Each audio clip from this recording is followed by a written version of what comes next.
Daniel Mangena. Wow, I really enjoyed this conversation with Daniel. Just fascinating man. He in his late teens, he started a business where he made $1 million when he was 19, and then things happened and he lost it, and then he gained it back again, and he kind of went back and forth. But the fascinating thing is, at 27, he was diagnosed with Asperger's. So he was able to kind of frame his life that much better. Now he has these great workshops, these master classes. My first question I ask him is how and why happiness should be part of one's wealth equation. So often we hear about people that are wealthy but are just not happy. They go into dark places in the world, in their life, and why that should be part of the equation. A fascinating discussion on that as well. He had a very controversial blog in Entrepreneur Magazine about meditation. I'm not sure if you heard or not. The title is "Stop Meditating," and we talk about that as well. We also talk about how travel can cure a lot of problems, and in your life, seeing other perspectives, seeing other cultures. But it's a great conversation. Also, his take on discipline. I'll just tease this by saying it's somewhere between motivation and consistency. Very, very interesting take. Really enjoyed the conversation with Daniel. I know you will as well. Thanks for listening. Hi, I'm Joey Pinz. People ask me, how did I lose 130 pounds?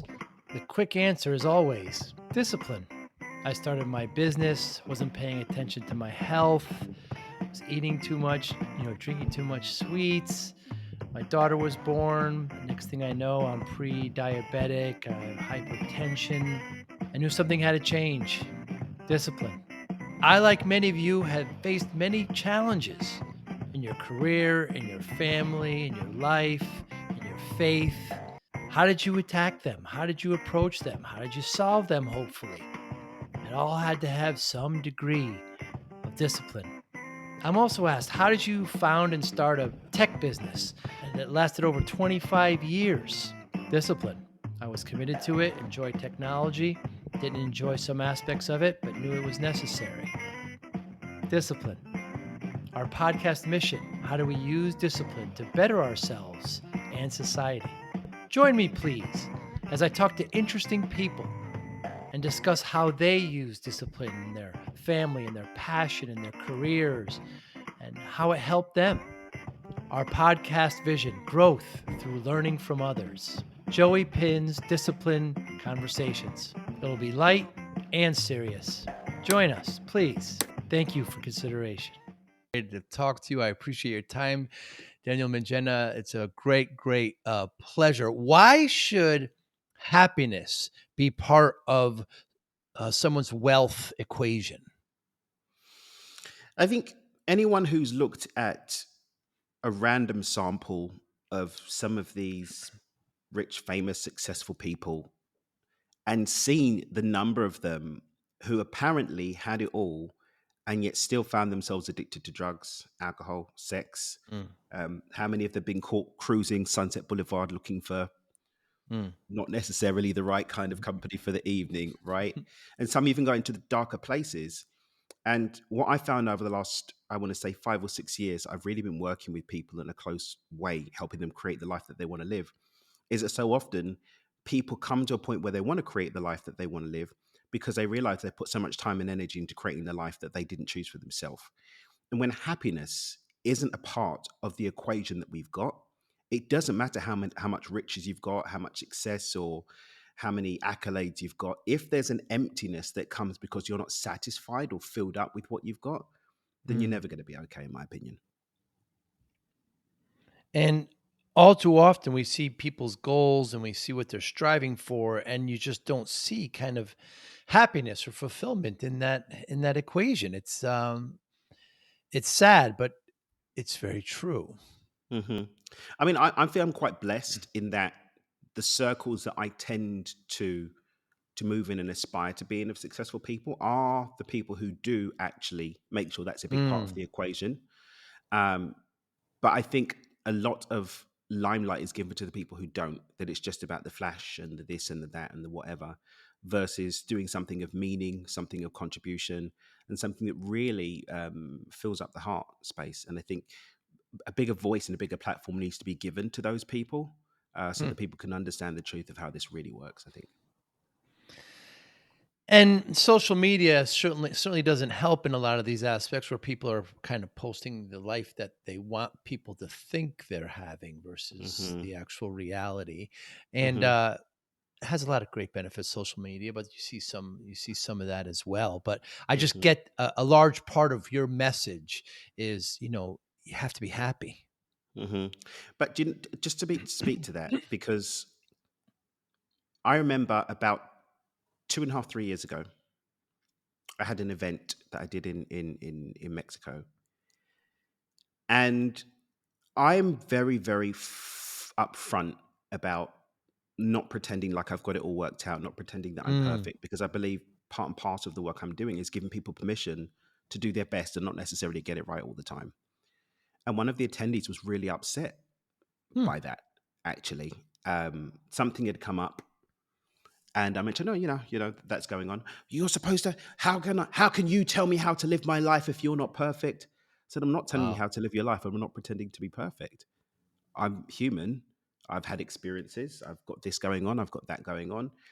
But I'm able to navigate it with a lot more grace and ease, maybe, than some. And if you maybe take some of these pointers, then the evidence suggests that you might be able to navigate with a bit more grace and ease yourself. And it was a year and a half before she was able to come back and say, do you know what? You were right. And so I think there's also a level of pressure from people needing someone to have it Hmm. all worked out, right? Um, Many people come to social media because they're looking for the escapism of the perfection of someone else's life. Maybe Hmm. because then they can pretend that their life is worse than it is, or that there's less hope for them that there is, or yeah, just to escape from the journey of actually doing the work in their own life. But I think it swings both ways. There are people who deliberately, well, we all know them, right? Portray that things are more perfect than they are, and then it all comes crashing down. And then we have those who, unfortunately, are not satisfied by something that's real. The people, and if you want to look at the statistics, the people that do have more of those fake everything's perfect lives are the ones that do have the bigger followings and do get the bigger platform. The people that are more real, for the most part, really aren't. And so the data suggests that if Hmm. someone does have the desire to create a bigger platform for whatever reason, maybe there's going to be a little bit of pretending and showboating. It's sad, but it's true. Interesting perspective. Yeah. And how did that person she came up to you and said, Oh yeah, what was that it was a interaction small like? group. That was It was a small group. It was a small I group. say. Um, I only really started. So I started off with bigger groups when I first started doing my work, and then around 2019, I tested smaller groups. I went exclusively to smaller groups for about 2 years, and then during the pandemic, actually opened up to larger groups because we could have larger groups of people down in Mexico. And I couldn't Hmm. coordinate the same way that I could before with smaller groups, because we didn't know if someone's going to be locked in their country or not, which happened a couple of Hmm. times. So we did larger groups. We rented a hotel room, and then whoever could come and whatnot. But yeah, so it was a smaller group, and she had her outburst in front of everyone, basically in front Wow. of the 7 or 8 people that were there. She had a little bit of a meltdown about it. But as I said, she came back. It gave me the opportunity to speak to the whole group about the ludicrous idea that we're going to Hmm. have it all worked out. She didn't buy it. Obviously, she wasn't really happy about it. But again, she came back about a year and a half later. Fascinating. Fascinating. The expectations. Hmm. It's really, really interesting. And Hmm. you have a fascinating story, Daniel. At 19, you got your first million. You lost it. You won it back again. You lost it. It was a couple of iterations there. But then at Hmm. 27, you're diagnosed with Asperger's. Hmm. Tell Hmm. me about it. So I'm really grateful for the diagnosis, because it made a lot of things make sense to me. Mm, Um, I was suffering from crippling social and general anxiety for many years. And the diagnosis just gave me the understanding as to what the reason was for that. And also give me the frameworks and tools that would be available to me to be able to navigate those, and also understand what my superpowers were. And so going forward, I was able to tap those superpowers, uh, the way that I present my work and how I'm able to navigate with the work that I do is very much based on me leaning into to that. Mm. But also, I think most importantly, allowing me to be supported in those areas that I need to be supported. Because I think sometimes we don't recognize what a blessing we can be in people's lives by allowing them to support us, just the way that we end up getting blessed by being able to support others. And so that's been a big part of my growth coming through from that diagnosis into the man I am today. And like you said, you had great anxiety and you never, I mean, but 27 is such a late time to get diagnosed for Yeah, this. But so then you yeah, decided, I mean, that must have been that must have changed the trajectory of your life. it was. And the funny thing was that the thing that makes me laugh is, I mean, all these years with nobody thinking. But again, back then it wasn't so much a big discussion about neurodivergency. Right. But it's like since then, it's like every 5 minutes, someone's like, "Excuse me, are you on the spectrum by any chance?" Really? And it's like, what do you mean? And then and I ended up meeting people like a series of women I was dating. I wouldn't know at first, and you find out afterwards. I dated one that specialized in what she was a care worker for families that had autistic teenagers. Another one was like the head of year at a school for autistic kids. And so I ended up having these people coming into my lives that again helped me on my journey. But it's not like I went looking for them. I wasn't posting on Right. like Craigslist, "Hey, any sexy ladies that, that know about neurodiversity?" It just I'd end up in these, with people, and they just happened to be familiar, and gave me again further understanding about my life and how to navigate. And what are the repercussions? What are the effects of Hmm. we all hear about Asperger's, we all know somebody who Hmm. has it, but how are you able to cope with it? What are the effects? I think for me, the main thing with my own thriving and coping mechanisms comes again for leaning into my superpowers. So the main thing that was giving me the anxiety was that I was trying to force my neurodiverse brain to operate in neurotypical environments without any interface. Um, and because a neurodivergent brain effectively is wired differently, it's not like uh, an imagined condition. There's literal different wiring and pieces of the brain that are different, Interesting. and so you just need to know how to bridge those, right? Having the right software patch, and the software patch generally is some kind of frameworks or processes. For me, one of my strengths is I can learn anything that's systemized. You give me anything that's systemized, and I'll be able to learn it in very short order. It's one Mm. of the reasons why, for example, I've always done very well with very structured martial arts systems, for example, because if you've got to do this, this, and this, I always progress through them very, very quickly. When something isn't structured, I lose it and have complete meltdown, and I just can't function. Wow. So you give me a situation that I don't have an understanding or framework for, meltdown. You give me a Wow. situation that I'm familiar with and know how to navigate, I'm fine. And so I actually just went off and started studying about social dynamics and how humans Mm. interact. Things like transactional analysis, the work of Dr. Eric Byrne, all of that kind of helped me to have, so humans generally in these kind of situations will do these kind of things. As soon as I had a conscious relationship to it, I had my software patch. Took time, obviously, to get used to it because I don't have the autoplay on those social interactions. But it meant that at least number one, I could go into social interaction and say, "Hey, just so you know, I struggle with this, I struggle with that. So, don't mind me if I put my foot in my mouth, blah, blah, blah, blah." And then Mm. just understanding, that person's doing that person's doing that. Oh, this is what happens in a social interaction. I've got the software patch. I can relax, be at more peace, and be able to engage in those social interactions with more and more regularity. And that's what I ended up doing.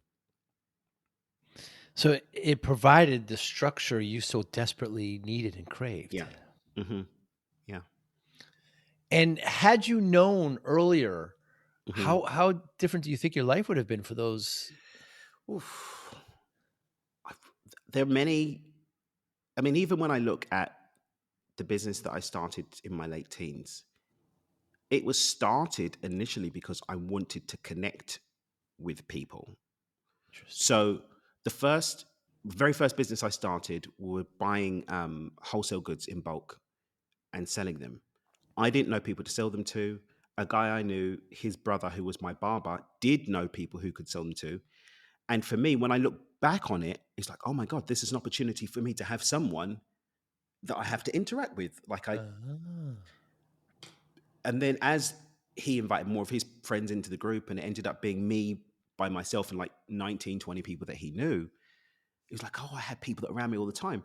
And the funny thing was, is that I allowed people to, I don't want to say this from a victim perspective, but to take advantage of the benefit of my presence, because for me, there was a payoff because I had people in my presence too. Hmm. And so there was this whole section of my life that was only there because I didn't understand how to build connections in and of myself. I don't know if I would have had any of those groups and circles of people around me if I had the capacity and the know-how to actually just have normal interaction. If I just had a group of friends, Mm. maybe I would have been out drinking and, you know, chasing after girls or something, but I wasn't. Right. I was plotting, I suppose, on the back of these groups of people that were around me, which all of them were older than me. I was a teenager; they're all in their 20s and stuff. Very interesting. But more importantly, it made you the person you are now. I mean, you're a 100%. five-time author, podcast. You're just very successful. I took your wealth quiz Oh, on your what did you site. come up with? I came out with fear. Interesting. How did it Yeah, resonate? so Did you watch the video that we did afterwards that it broke it down did. a It was little bit? great. You Hmm. had it was done so well, Daniel. Yeah, you Thank you. it took, I don't know, 10-question quiz and Hmm. all multiple choice, and then you had a full Hmm. page results. And Hmm. so if I won the lottery, instead of celebrating, enjoying the win, your inner You voice go into would defense. stop you. Just, yeah, tracks Yeah. and telling you nobody will will like you now that you have money. Yeah. It's very interesting. I don't know if it completely resonates, but I did answer very truthfully. And Hmm. how did you arrive at such a quiz? It's just a great idea. Yeah. So we worked with a specialist team who basically spent months pulling on my brain and coming up with the Wow. questions, and we use different software patches as well, and all those different software just to construct questions that would lead Mm, into these, because it's like these decision tree things. right. So I came up with those four because I thought that they were, I mean, there's obviously others, those aren't the only four, it's not exclusively those, but those four I thought really would give a big chunk of people the opportunity to at least have an insight. I don't think anyone's going to be 100% one. It's Mm, probably like any of these personality profiles. of This will course. be like a primary, and you'll have like a secondary Mm. one, and blah, blah, blah, blah, blah. But at least to give people the opportunity to start making some shifts and go from there, because so many people are completely stuck, right? And if we can just move through that complete stuckness, then we can start to get some movement forward. Mm. And do you have uh, many of the people that attend your workshops, your master classes take this? Um, we've been disseminating it organically. We haven't been like running cold traffic and stuff to it. Um, it's on like the podcast when I do articles, we sling it on there. It's an automatic pop up when people go to the website. So generally, people are interested to do it because it is such a quick and easy test to do, and you do get a lot from it. Um, I do have plans to be a bit more aggressive with getting it out into the world at some point Mm, over the course of this year, but we're just working on finalizing getting the documentary out. I'm in the middle of re-releasing my book with a major publisher. I don't like to do too many things at once. I like to have, mm, my energy focused in a smaller number of places, but that's certainly something that I'm going to be putting a lot of time and energy into, doing more content around it, for example, for YouTube and social media, more clips from maybe some of those videos, and then, hey, maybe this is you. Do you want to take the quiz? So there's definitely something I'm going to be doing more of. yeah, very, very interesting. And you have an interesting take on meditation. Mhm, mhm. Yeah, it ends up, people that don't stop to actually listen to the specifics of how I phrased it get Yes, upset. right. Um, I write for Entrepreneur Magazine, and I haven't done any articles for a little while actually, but um, been quite prolific with them for a little while, for a couple of years, and I got I did an article around this, and Entrepreneur were really gracious. They posted Twitter and they tagged me on Twitter, whatever. And the amount of backlash that we got on this title, Yeah, like people say, "Oh, this is terrible. I'm never reading your magazine again." And I'd be like, "Did you actually read the article? right. I'm never going to read this." It's like, maybe if you read it. So yeah, I say stop meditating, and people get really upset. But one of the things that they don't really get, Jay, is that I said stop. I didn't say don't. In order Right. for something to stop, it has to have been in motion. And when people actually read the material or listen to anything I've said about this, I'm saying, yeah, meditation is amazing. I do it myself at least twice a day, every day, and have Yeah. done for many years. Um, but you can't live your life in a meditation. Your life happens after the meditation. And so many people leave the meditation there and don't carry the benefits of it into their life and then start looking at what's going on with their mindset and what's going on with their actions and behaviors Hmm. and wonder why the meditation that they've been doing for the love of their life or for their changed financial situation hasn't led to an outcome when their behaviors haven't changed and their thinking and their beliefs haven't been addressed. They just did the Hmm. meditation, or they did the visualization, or they did the magical spell, or they went and did the plant medicine journey, but they didn't actually follow through with anything else. And that's what that message is all about. It's that we as humans are not just an energy field or a spirit or whatever. We're not just a mental framework, and we're not just a physical body. We're all of these things and so much more. And all of that has to come together if we want to get a change, not just addressing doing a meditation or doing a visualization or going to a course or listening to a podcast. It's like, to the person who's listening to this right now, have you taken notes? Are you going to ask yourself new questions as a result of what you've heard today? Are you going to challenge the way that you've been thinking? And are you going to do something different in your life? If not, then where's the benefit going to be? Hmm. Yeah. Very. And it, like any great title of an essay, it grabs the reader and forces Hmm. them, hopefully forces them to read. But yeah, Hmm. it's it's a very, very interesting take because I meditate as well. And Hmm. when I first saw it, I said, okay, well, let's see what's happening here. Let's obviously, obviously, we're not going to, push away. But Daniel, you mentioned before how you like to kind of focus on one thing at a time. You've written 5 books. Hmm. Tell me about that. What's your process? So first and foremost, I play to my strengths, right? And sitting down at a typewriter, typing out word by Mm, word is not my strength.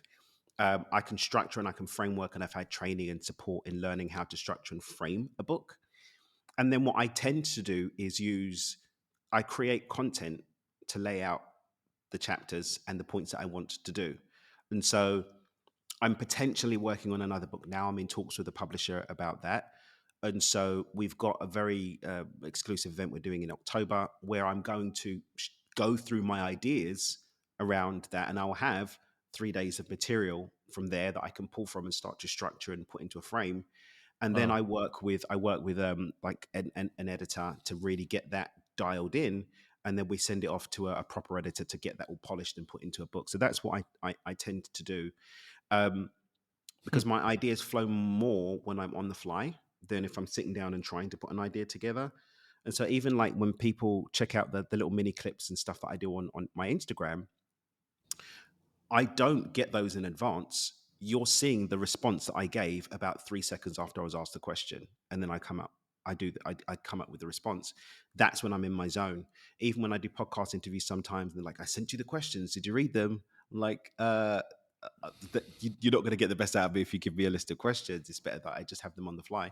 So that's what I do. I create the content and then feed the content into the structure, and then get support in making sure that that reads and flows like a solid piece of written material. hmm. It's fascinating to me that there is a lot of structure there, Hmm. uh, but there's also some kind of, on the fly, like kind of dynamic, decision making, Hmm. uh, and that falls right in line to what you do, to what you're good at, to how you're wired. Hmm. Hmm. Hmm. Yeah, it does. It plays to your And also, strength. I know my material. You could put me, Mm, and this has happened before. Where, in fact, I was on Sir Richard Branson's island back in March with a group of entrepreneurs. It's the second time I've been there. They go every year. I've been with them a couple of years now, so I get to go now on an annual basis. And day two of the event, one of the organizers came up to me and said, "Hey, would you feel about presenting this week?" I'm like, "Yeah, sure. Can you do it in 90 minutes?" And so, like wow. 90 minutes later, I was in front of a room full of like some of the world's most prolific entrepreneurs, sharing some of my work, and I have the capacity to do that. And it's happened before where I was going to attend an event in New York, that some of my friends were hosting for real estate entrepreneurs. And it was like the event started at like 12:30, and it was 11:15, and I was on my way into the city. And Chris calls me up. He's like, "Dan, I know this is bit of a crazy one, but our keynote just dropped out. He can't make it. Is it any way you could do a keynote on disruption in the real estate industry today?" And I got there and I delivered. I got there and went and Wow. did a keynote for them off the bat. Um, so yeah, but then the flip side is, when I did my TED talk, which incidentally they refused to publish for other reasons, I What? struggled. Yeah, yeah, yeah. It's because of the title. They said it's because of the title. It ruffled a few feathers, but we're still taking the same content. I'm actually going to be doing a mini documentary on the same topic, and doing that. We're going to film that probably next year. But I really struggled because it was scripted, right? And because it Mm, was, you've got a very set amount of time, and there were specific points that I really wanted to get out. I had to learn a script, and where I need to stand on the stage at particular times and all of these right. things. I had to like hire a memory coach, my friend Josh McCartney, shout out to Josh, to learn the script and all of the things. And it was really, really uncomfortable for me. I struggled. I really, really did. Managed to pull it off, but it certainly wasn't my best speaking Mm. appointment, and certainly didn't really show, I believe, my flair and dynamic way of speaking. But that's the trade off, right? I can do the thing, but then it's more challenging if I have like a very strict, tight structure that I have to operate in. Very interesting. Getting back, so you put out a 90-minute keynote, given an hour or so, and Mhm. you didn't have any notes, you didn't have anything No, prepared. What No kind of anxiety occurred there? That's no, amazing. no, no. You can put me in front of 10,000 people now and ask me to speak about my work. I can do it because I get it. I'm Right. familiar with it. If you ask me to speak about something that I had no understanding of or no familiarity with, panic attack. I see. Yeah. I see. Because you know real estate, and you were, yeah. It wasn't even that I knew real estate, it's that I knew the message that I wanted to deliver them about disruption and how they could be empowered as realtors. And so Very because interesting. I had those targets, that intentionality, those objectives, that was fine. I knew, like, I can bring in that, I can bring in that, I can bring in that. I know I need three Hmm. points. I'm going to give them some exercises. I'm going to give them the opportunity to feel something there in the room, and then go off and create a change. And then I'm going to wrap it up and give them a call to action. And that was it. Getting back to the TED Talk, Daniel, Mhm. you give the title and the the rough kind of outline even before you deliver it. Didn't they know all that? So the organizer really loved talk, and he went to bat for me. He really, really did. But it was TEDx actually as an organization that said no. Oh, wow. The title was too. Um, and the thing is that the conditions that they set around what they wanted to see in order to get it through, even if we changed the title, just got a bit ridiculous. And I was like, do you know Wow. what? Forget about it. I can get this message out into. I wasn't attached to having a TED talk per se. It's just I thought that'd be a really powerful platform to be able to get that particular message out. Um, but I'm going to do it anyway. We're going to create probably some kind of film around it. I've already created some micro content around it. We've included the narrative of that is going to go into the next book that I do write, like the underlying narrative of it, or a book that I will write at some point for sure.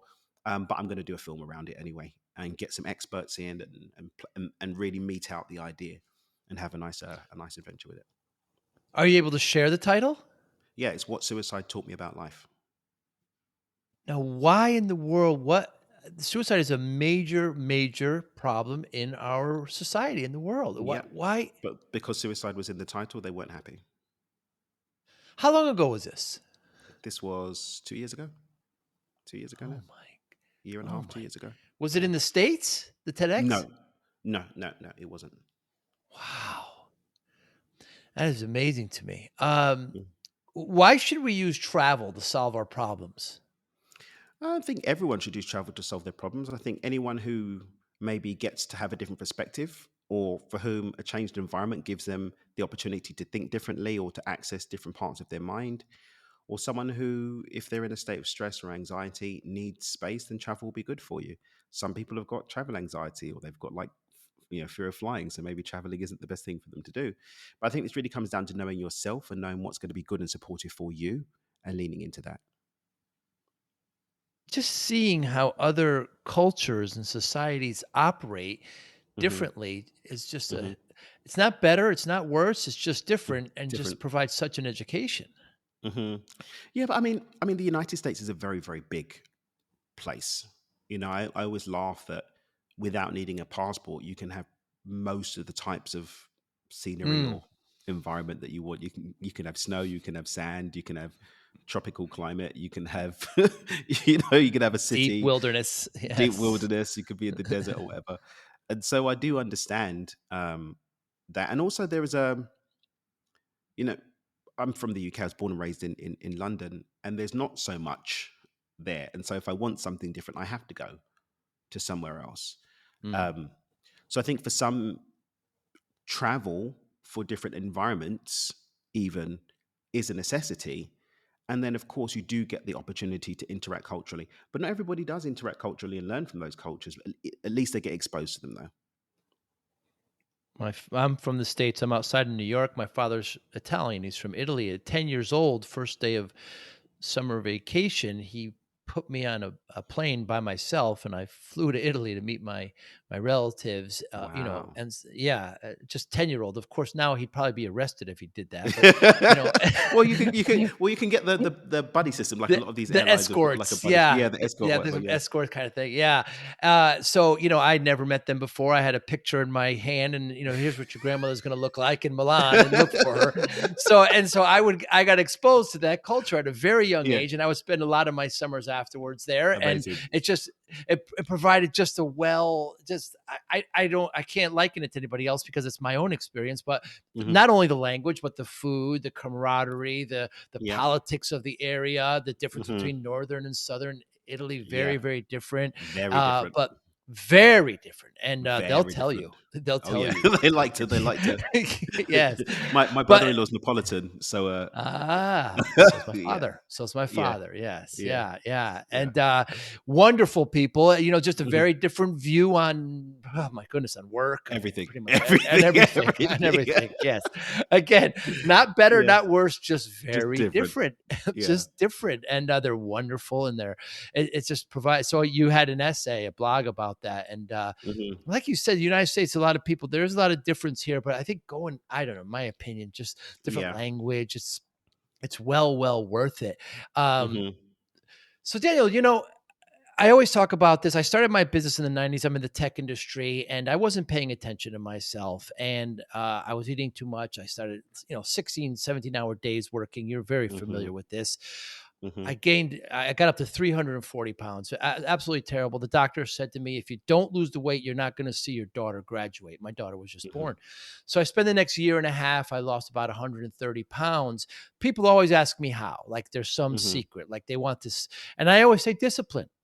I got Hmm. focused and I got discipline. That's how I lost the weight, people. It's Hmm. still, I wonder how discipline plays a role in your life. So I'm a firm believer that motivation will get you somewhere, but motivation can be subject to emotion, and we're not going to be motivated all the time. And discipline is what fills in those gaps when the motivation fails you or you don't have the energy to be motivated. And so I believe discipline should be first, and then you can go to motivation on top of that, and then you can go to your desires or wherever your heart is. But if we're going to be running on our emotions all the time, we'll be up, we'll be down. And I think before we even get into this discussion, you have to be committed. Like you have to really want it, because there are a lot of people that say they want to lose weight, but they don't want to lose weight. They're really addicted Right. to the personality or the story or the narrative around the way they look, or they're so attached to that identity that they're not ready to let go of it because there's a death to self that happens. I see this with finances. I see this with people changing their relationship to situation, health. It's so much of the blueprint or what we've got in our minds of what we're supposed to look like gets locked in around us. And until we're ready to drop that, we're going to be stuck in the same place. And so we need to be able to understand that there is going to be a part of us that's going to die in order for us to move into a new space. And then the discipline is what keeps us holding the course to take the actions that are going to get us there. And so for me, I understand about myself and where my limitations are. And so I'm mindful of what I commit to. Just like I said, I don't try to take on too many things. Well, it looks like I do more than a lot at the time, but I'm really Mm. well supported. And I know how to play my position. So I know I'll come up with an ideation, I'll get the right team around me, and my team will do a lot of the execution. And so even though it looks like I'm everywhere and doing all of the things, I work 10 hours a week and 3 days Mm. for the most part. And I use that time that I am working very focused on where my role is. And then I've got time for self care. I've got time for going to have my Mm. workout. I had my workout this morning. I didn't have as much sleep last night. I had a choice this morning. I was a bit tired. I didn't get as much sleep as I wanted.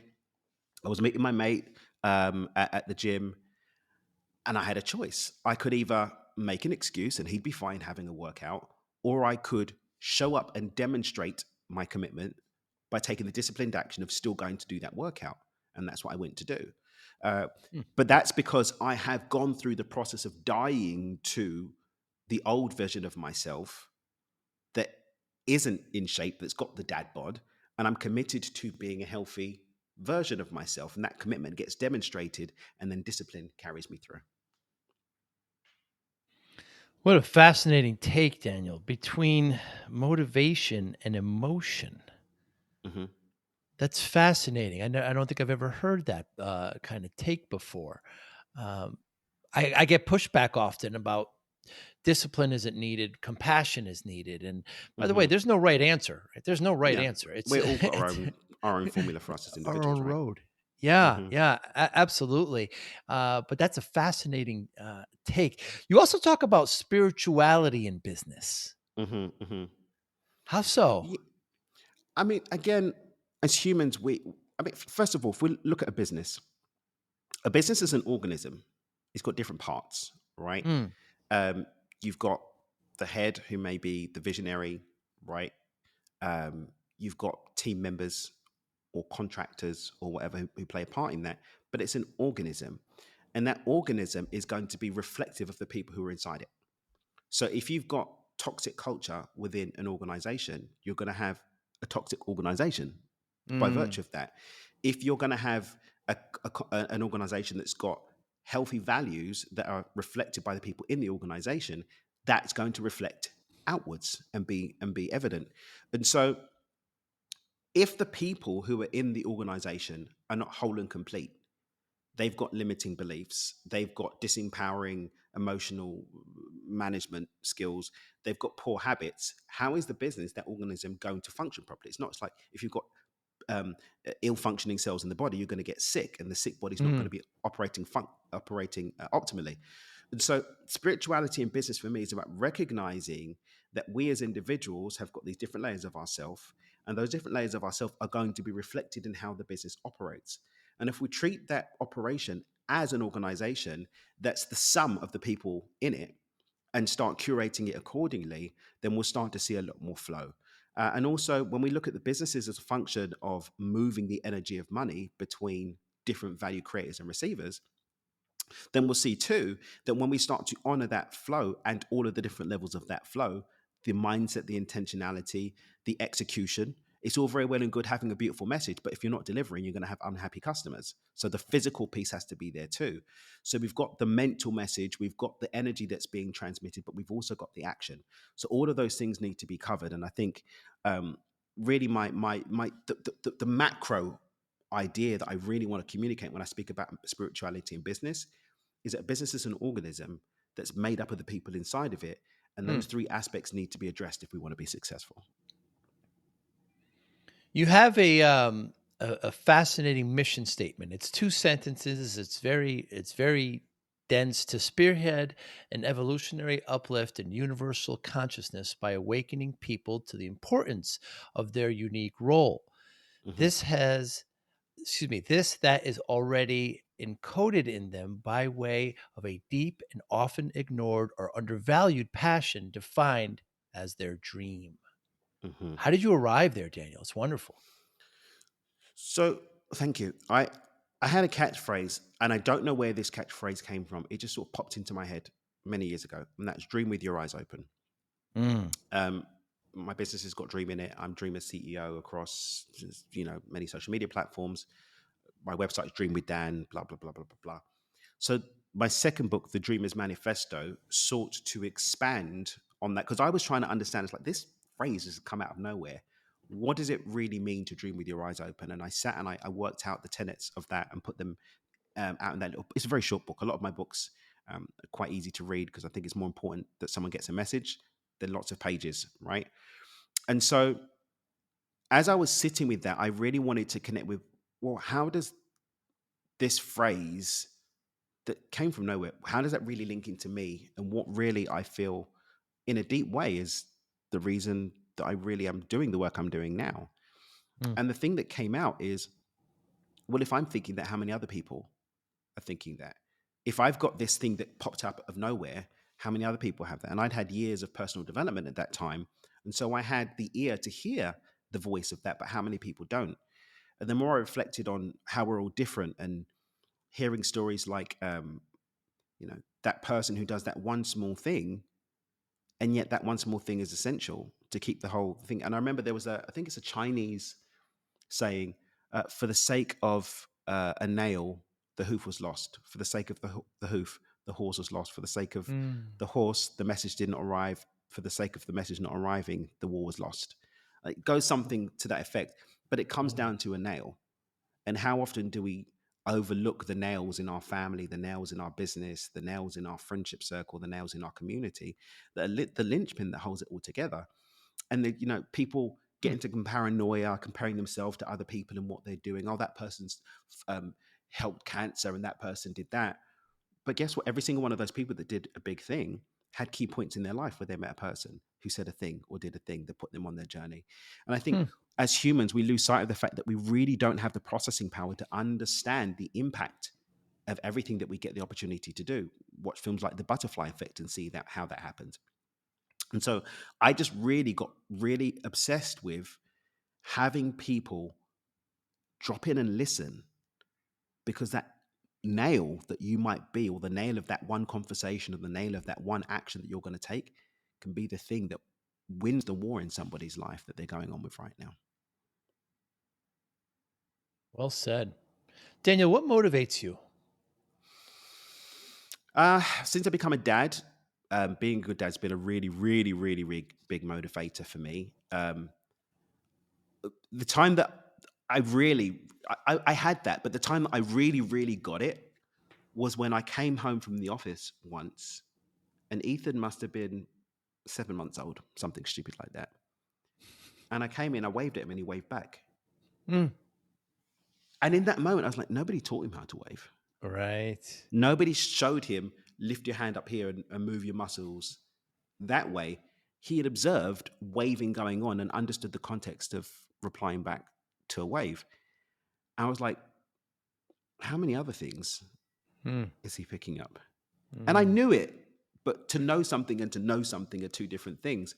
Right. And then just being a man that I'd love to see my son replicating and going out and being in the world became a very, very, very big motivator for me. Mm. Yeah, fatherhood, motherhood, I'm sure the same. We can speak to Hmm. fatherhood, certainly. Yeah, when Hmm. that doctor told me I wouldn't see my daughter, Hmm. graduate, I mean, that was, devastation. Yeah, Yeah, kicks you out the butt, right?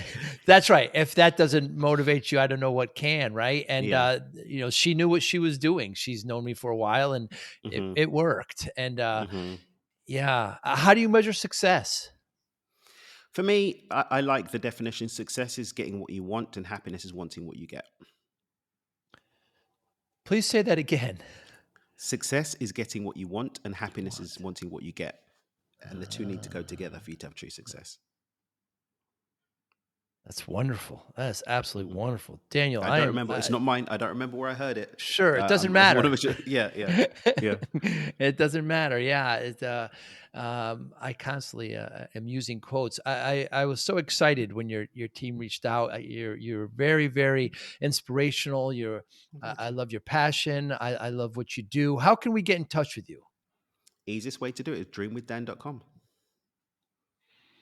Yeah, the dream that with that, and then that's should like you said, the Yeah. Instagram, your Yeah. books, the Everything's there. podcast, Hmm. yeah, Facebook, YouTube, got a lot of great videos there, and just I wish you continued success. I hope one day Thank you. we'll be in the same geography, and we could have a cup of coffee, glass of wine. Hmm. I'm down Thank for you some so wine. Let's get much. some from the homeland.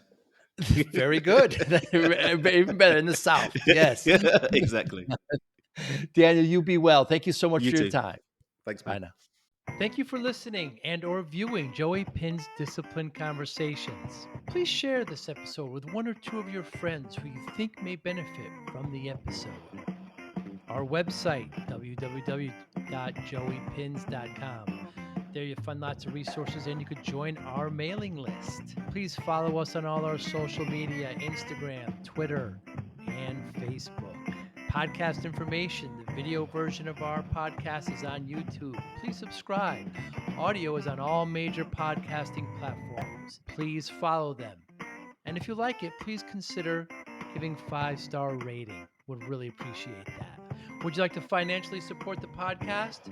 You can go to our Patreon site. Consider $5, $10, or $20 a month. There's all kind of plans that we have there. There's like a one-time payment. What is this podcast episode worth to you? $25, $50, $100, $500, $1,000, $5,000. You be the judge. You can go to our PayPal account to do that as well. Thank you again for listening or watching Joey Pinz Discipline Conversations.